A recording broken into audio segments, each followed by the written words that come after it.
and welcome to Pop of Passion. Join me, Jax Barker, comedian and highly sensitive person, along with a guest every other week as we delve into our deepest passions, from being a plant dad to conquering insecurity with comedy.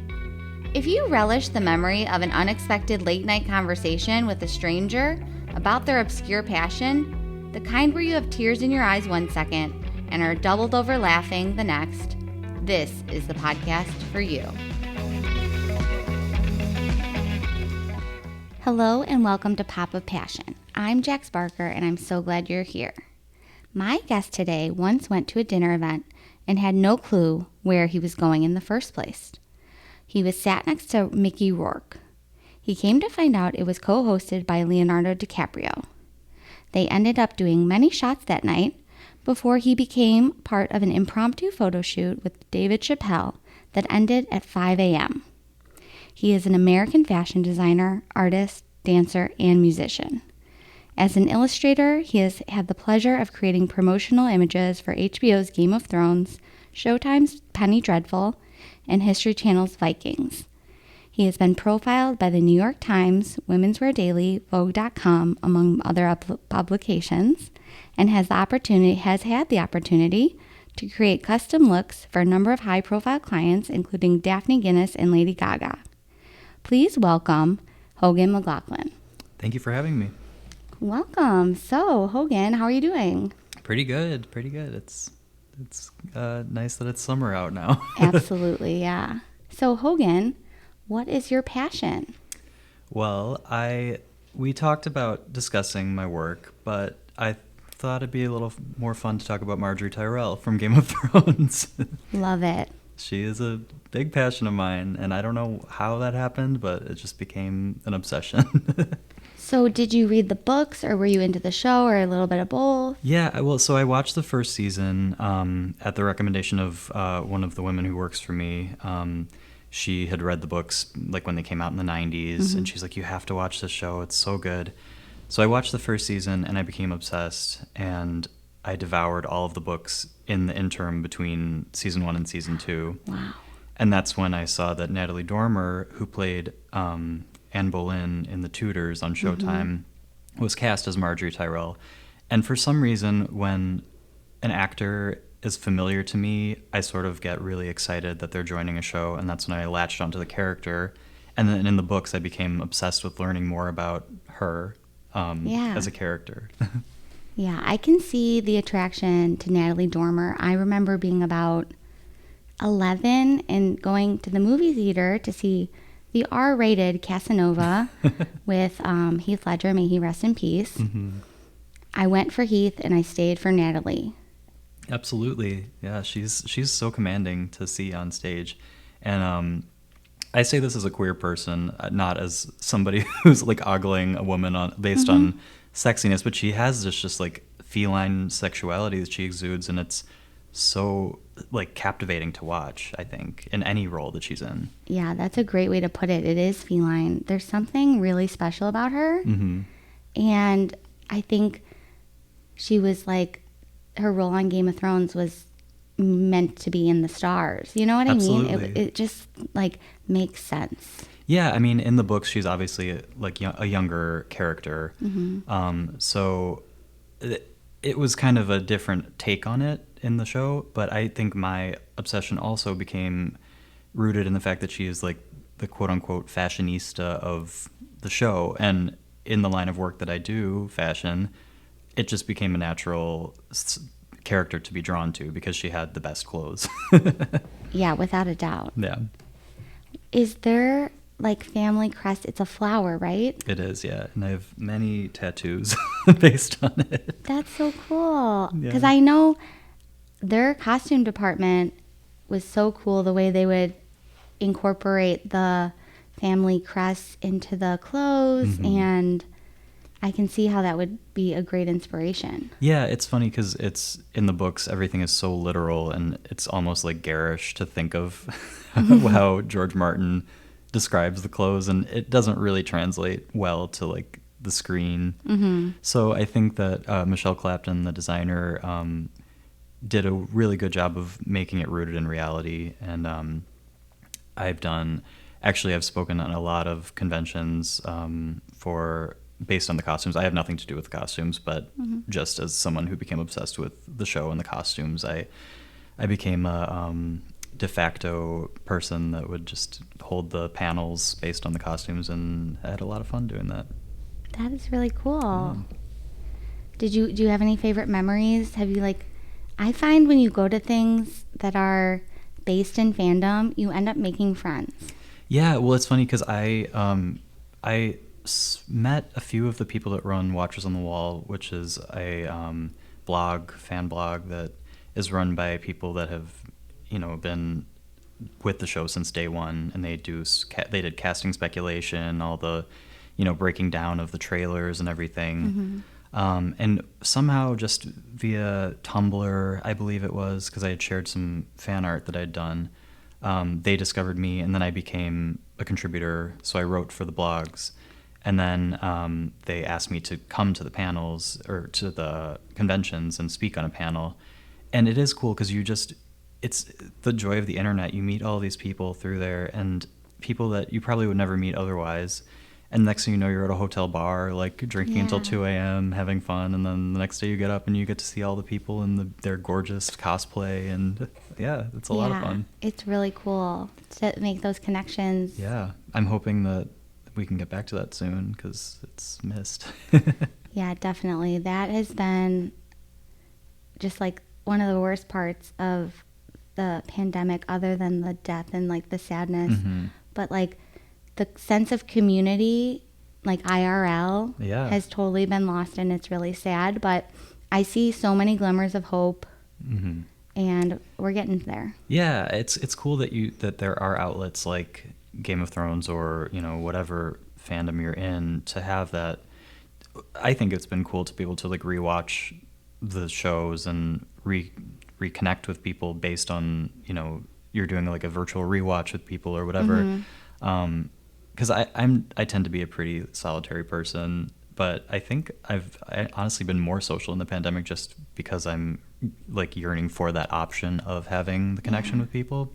So yeah, it's been hard, but it's also been kind of refreshing, maybe. I don't know, for me at least. Yeah, because I feel everyone's had to stretch. And I think there are great things that have come out of the stretching.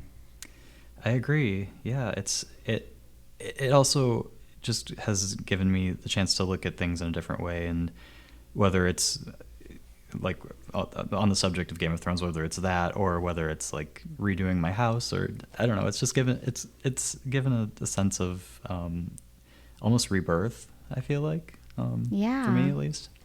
I definitely relate to that. Yeah. So I did watch all of Game of Thrones.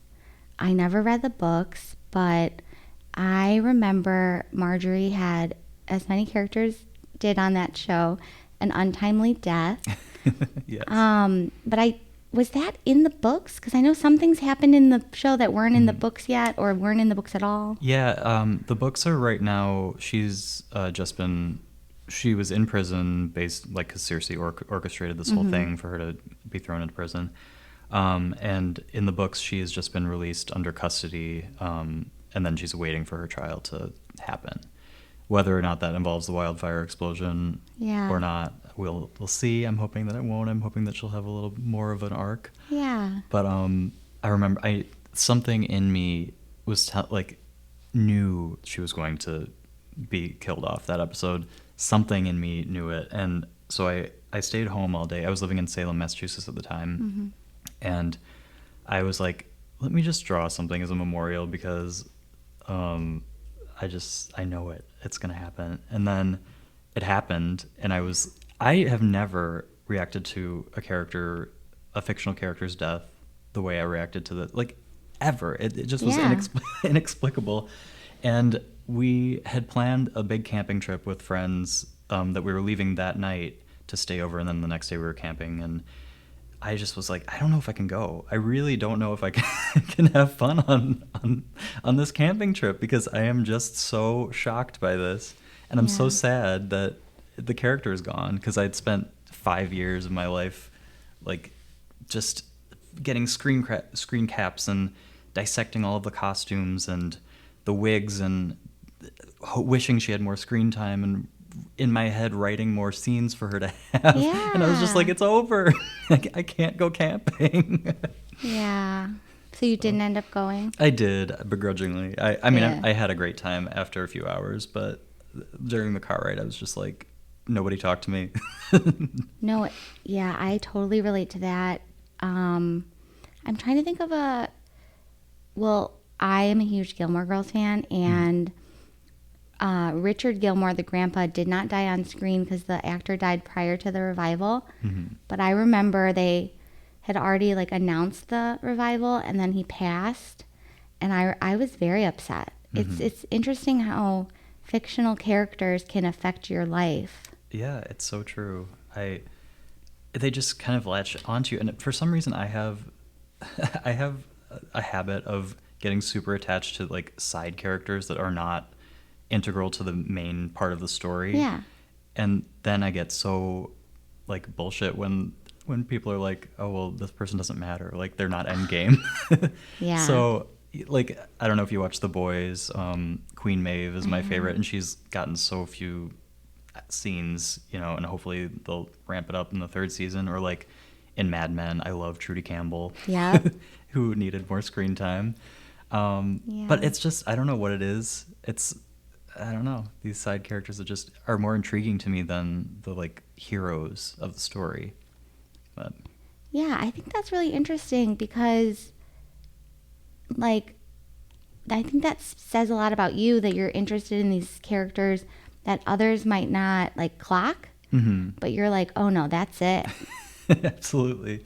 Well, and I think the through line is a fashion thing, too. Yeah. But I guess I've always been sort of, as a kid, not wanting to like everything else that everyone else liked. Yeah. Who would want to do that? Yeah. I mean, I think, generally speaking, everyone's favorite Disney princesses are, like, Jasmine or Belle or whatever, and I love Sleeping Beauty. I love Aurora. That was my favorite movie as a kid, and it's probably, like, the least liked of all the Disney, like, princess canon. But, yeah, it's something about just, like, taking a different road that always has intrigued me. But Yeah, I think I see a parallel between Sleeping Beauty, Aurora, and Marjorie because, Briar Rose. Mm-hmm, roses. Yeah, that's interesting. There's a connection. There is, yeah. And it's a visual connection. Yeah, it's true. I hadn't thought of that, but that is very true. So do you have any memories of, like, being in your teens and finding yourself really passionate about something that others were kind of like brushed off? I'm sure there's a ton, but and I wasn't. I mean, I think that in high school and everything, I definitely. I don't want to say it conformed, but I flew under the radar, and I was not ostracized for being into different things, or, I also went to a high school that had like 4,000 kids in it, so it was hard to really stand out, even if you wanted to. But yeah, I think I always kind of knew I was interested in art and fashion and stuff like that, but I wasn't like a kid that was, I don't know, trying to be the fashion kid. When you think of a stereotypical high school kid that's into fashion, you think of a stock character, and that really wasn't me. But yeah, I think just in that regard, I was also a trained ballet dancer, and then I went on to do ballet professionally, and I think I was just more focused on carving this career path out for myself than I was enjoying my teens or whatever. So maybe that is something I veered away from, doing all the parties and doing all of that stuff, because I was like laser focused on what I wanted to do. I still had great friends and I still did party, but like less so than I think a lot of kids my age.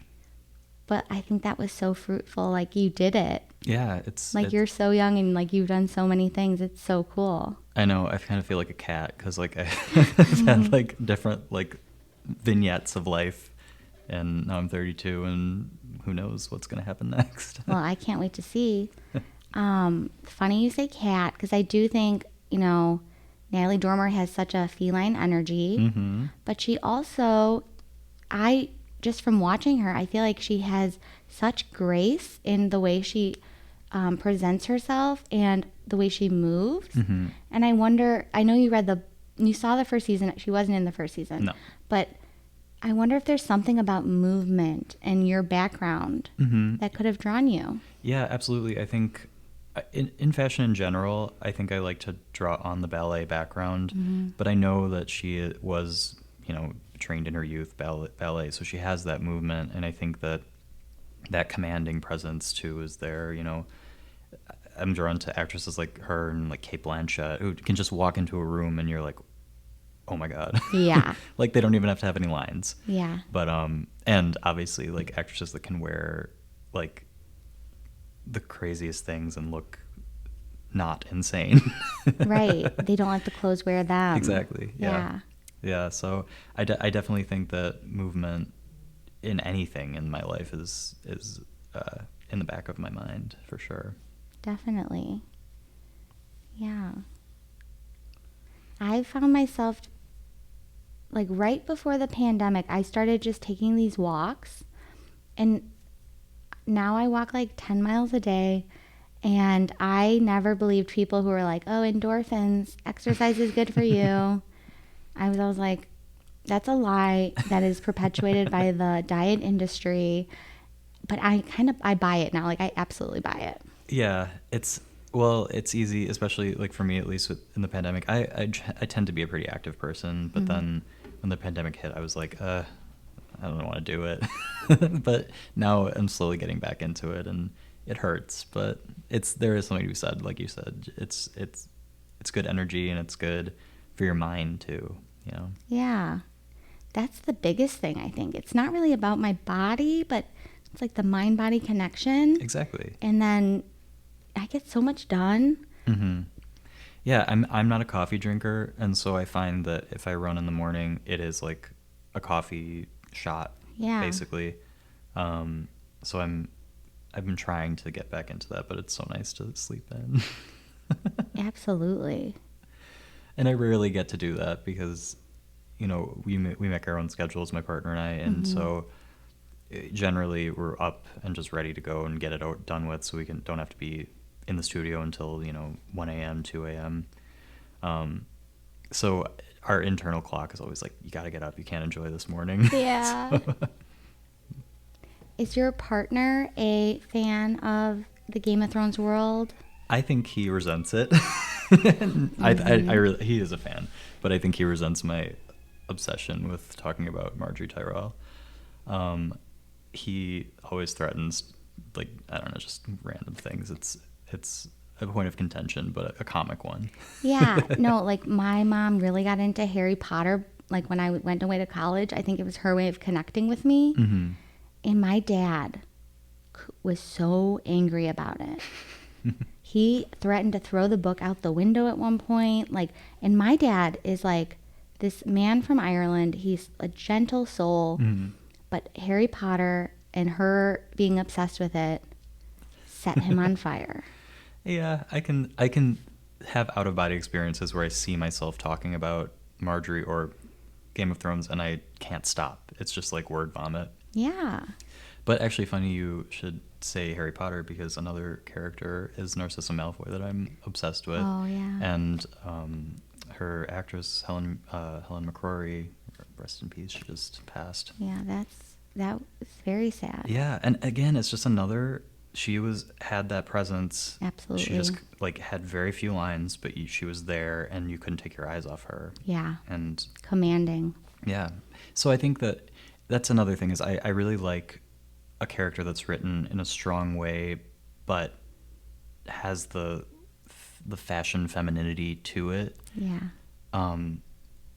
It's a nice juxtaposition because it's not just frivolously pretty things. Yeah. There's substance to these characters.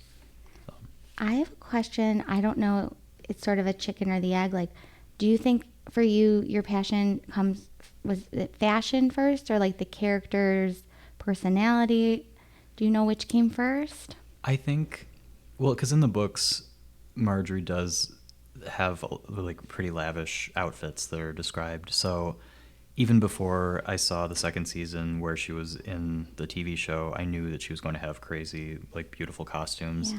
So I think I got really excited, and as an illustrator, I started sketching what I thought that she would be wearing, and that's when I got involved with the Tumblr community, and they saw my drawings and stuff like that. So it was kind of, I think it was rooted in fashion for sure, because I knew that was going to be there. But then also coupled with Natalie Dormer playing her, I was like, this is gonna be something. Yep. Yeah. So I don't remember how I first became aware of you. I do follow you on Tumblr. I just don't remember if it was through your sibling who I knew or if it was through Tumblr. Because I am a huge Lady Gaga fan. That's like my passion, one of them. And I'm trying to figure out the timeline, but I always remember seeing your artwork for Game of Thrones and being like, oh my gosh, like a hand did that. Well, it's funny to look back at it because I think I've evolved a lot since then as an artist. Oh, I'm sure. But it was cool because it was a specific time and it connected me to so many people. And it kind of opened up this weird hands in different pots. I don't know what the expression is, but like I was able to share that really like nerdy Game of Thrones fan art that I would do, but then also share my, working for Lady Gaga or like doing custom pieces or sharing just. Tumblr is like, it's a diary or whatever, a visual diary, but to be able to connect with people based off of my own art was really cool. Yeah, that's the coolest. Yeah. I think it's funny because I think the majority of my important human connections have happened through some form of social media or not, or another. My partner and I met through Instagram. Oh, wow. My career took off basically through Twitter. Like, Yeah. It was really strange. But, yeah. Yeah, that's cool because, people hem and haw about the internet, but I've made great friends. I know I have a love-hate, but yeah, you wouldn't be sitting here today if we weren't on Twitter. Exactly. Yeah, I think that I wish that I had had more of a go-getter attitude when I first started Instagram and stuff, because so many people are so successful, and not that I'm not, but not in a conceited way. Just no, I know what you're saying. But just like I think that if I had had more knowledge of the internet at that time, I probably would have been in a different spot than I am right now. But it's you can't look back and say no. Yeah, it's your journey. Exactly. I have seen one of your pieces in the flesh. I think it was 2012 at the FIT Museum for the Daphne Guinness exhibit. And I remember, like, that was a spiritual experience for me. I was in the Gallatin School of Individualized Study, and my concentration was titled, it's a mouthful, Fashioning an Identity and the Culture of Clothing. And I had such a connection to Daphne Guinness. I think like the Irish background with the Guinness last name, I was all in. And I remember going to that with my friend Carter, who went to FIT. And I made the most like embarrassing Facebook status when I left. It was like, just went to Daphne Guinness at FIT, and I'll be vomiting ferocity for the next month. Like, because I lived on Tumblr in 2011, so that's how I talked. Yeah, and actually that was all 10 years ago to like almost the day. Wow. Yeah, it's kind of, I've been getting the Facebook memories coming up, and it's been all week. But yeah, that was my first taste of any kind of recognition for what I've been doing. And it was all within like a 48-hour period. And I had many panic attacks along the way because I'm not trained in sewing or construction or anything like that. And I was just coming off my stint as a professional ballet dancer in Chicago, and I moved to New York. And I was like, I don't know what I'm going to do. I thought that it'd be so easy to get into a gallery with my artwork, and little did I know that is not how it works there. And so I just kind of did my own thing for a little while, and then on Twitter, Daphne found me.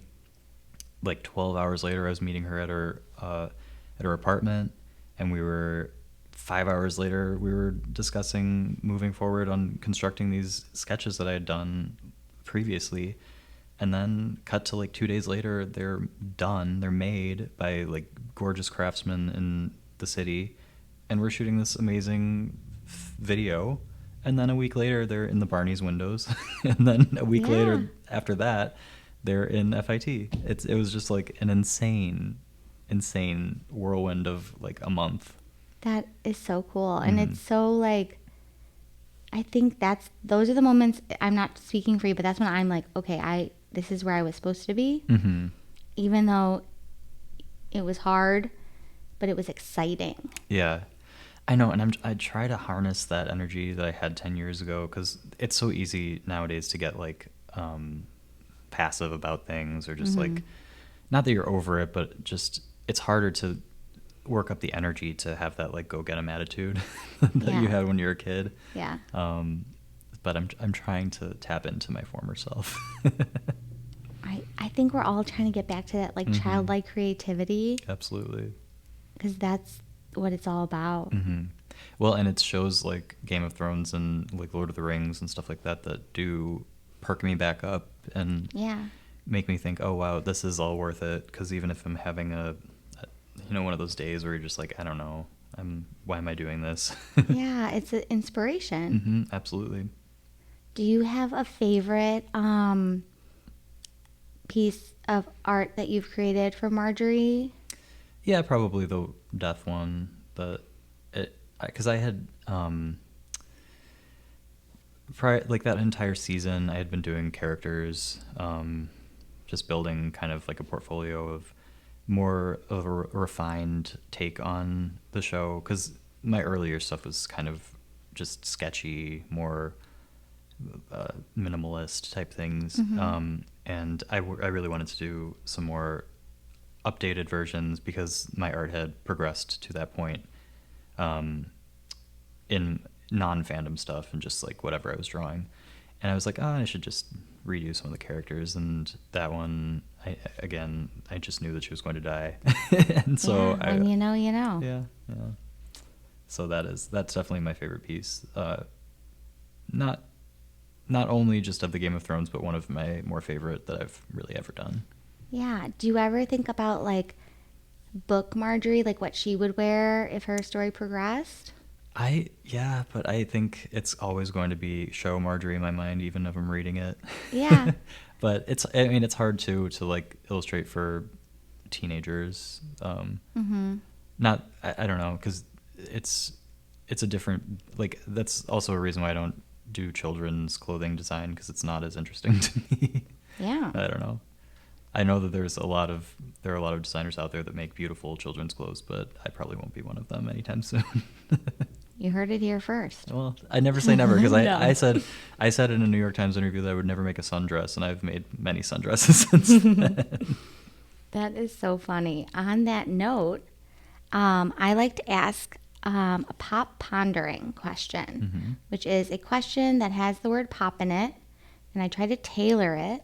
I'm working all my fashion words in to the guest. So my pop pondering for you is, Pop is a fashion magazine. It's a British publication. If you were on the cover of a fashion magazine yourself and you didn't have a budget, what would you wear? I don't know. I mean, I probably will never be wearing my own things. There's just something weird about it to me. It doesn't feel special to me. Okay. Which is, we talk about, like, we're getting married sometime. Oh, congratulations. Thank you. But it's been like a very long engagement, because I keep putting it off. But everyone always asks me, oh, are you designing your thing? I'm like, no, we're not doing that. But I have been obsessed with this gorgeous Alexander McQueen coat that has gold beaded embroidery just running through it, and kind of like, I don't know, like feathers, but not really feathers. Ooh. And it's totally not my style. My style is like basic black, minimal. Like, I don't like to turn heads really when I'm on the street. Yeah. But if I was styling a cover, I would definitely style myself in a few like head turning things for sure. You gotta. We're selling magazines here. Exactly. So yeah, and it's like $16,000. So if I had no budget, that'd be it. That is so cool. Yeah. I love that. And it's funny too because I try to distance myself from McQueen because so many people would always say that in the beginning. Oh, you're so reminiscent of it, and I see it a little. I don't see it blatantly like some people want to say, but so I'm reluctant to say I would wear McQueen, but I probably would. I think that's relatable because it's hard when other people put you in a box that you don't relate to. Mm-hmm.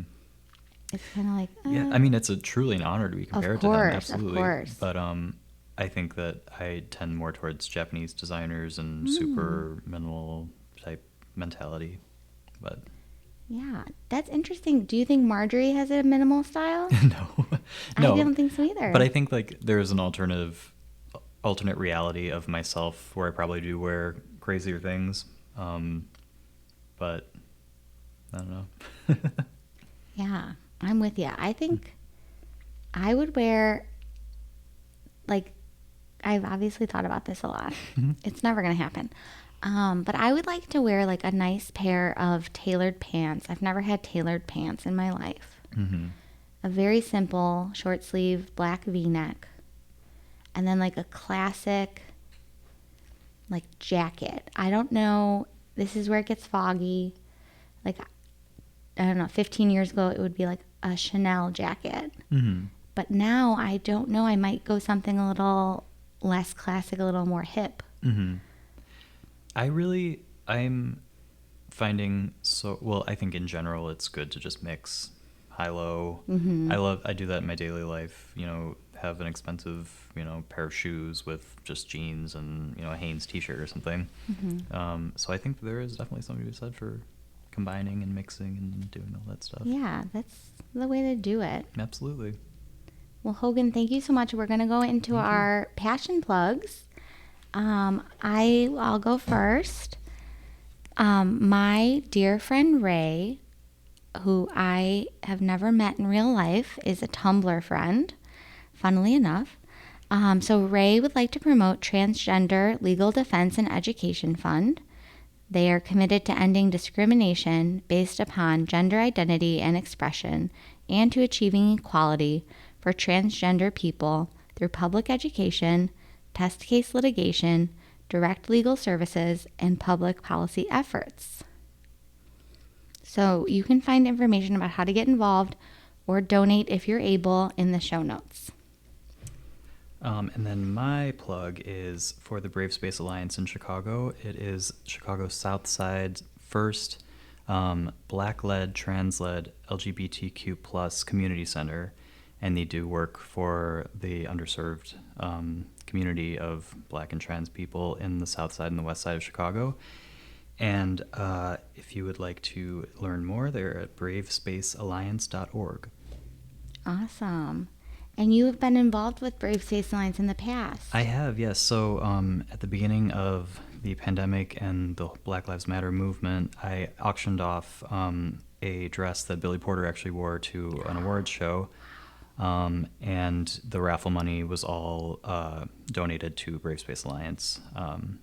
And some lucky person is wearing a very long pink dress somewhere right now. I can picture the dress. I know exactly what you're talking about. That was a moment. It was. And that's such a good cause. So thank you for doing that. That's awesome. Absolutely. It's the least I can do. I feel very similarly.